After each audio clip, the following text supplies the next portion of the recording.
And I'm going to talk a little about young children's theory of mind.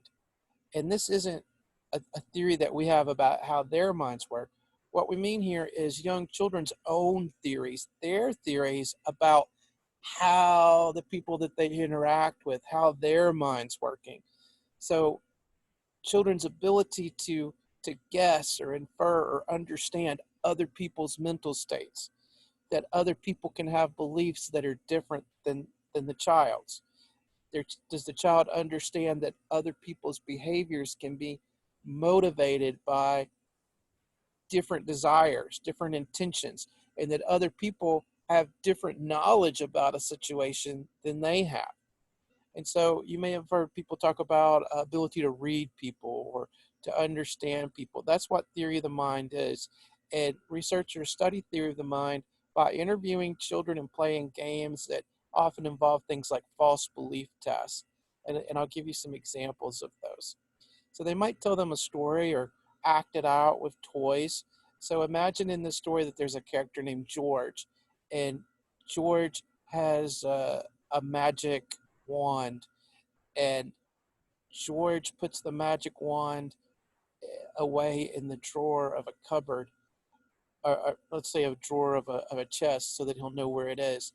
And then George leaves, and then a wicked witch comes into the castle, and she says, "I'm going to play a trick on George," and she moves his magic wand from that drawer behind the door in a cupboard, and she leaves, and then George comes back, and the researcher asks the child, "Okay, where's George going to look for the magic wand?"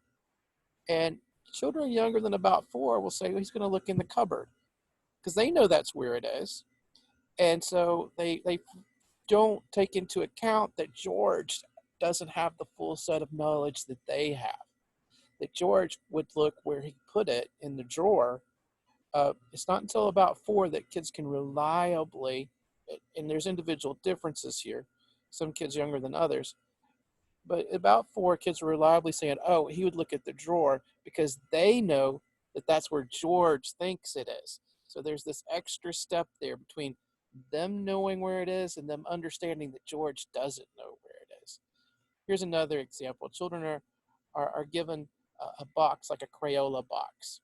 It says crayons on it. And so uh, inside the box, they open it up and show them that inside the box, there's not crayons in it, but there's buttons in it. And then they close the box and they say, now, what's George going to think that's in this box? And 2 and 3-year-olds are more likely to say, buttons. George will think there's buttons in there. It's not until about 4 that children will reliably say, oh, he's going to think that's crayons, understanding that George doesn't have that information that they have. And another example, children are shown something that's kind of a trick item, a sponge that looks like a rock. And they're asked, what does it look like? And they'll say a rock. And they'll say, okay, what is it really now that you can handle it? And they'll say, oh, that's really a sponge. And now if George saw this, what do you think he would think it is? And the younger children think that George would say that it's a sponge, because again, they're making that mistake of not uh, accounting for George not having all of the information that they have.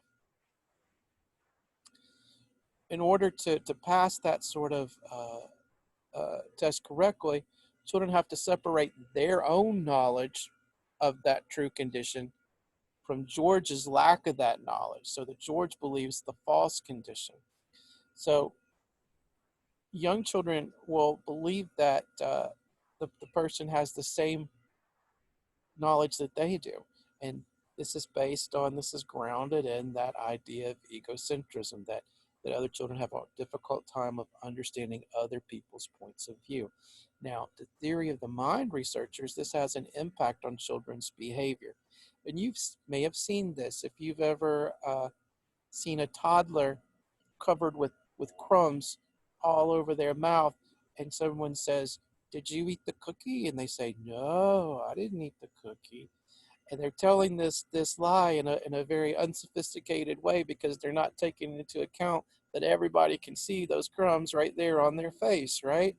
And so it's not until about 4 that children get they become more sophisticated liars. That's one of the negative sides of theory of mind, because they're able to take the information that other person has into account and understand that they have different knowledge about the situation than they do. So here's some developmental trends.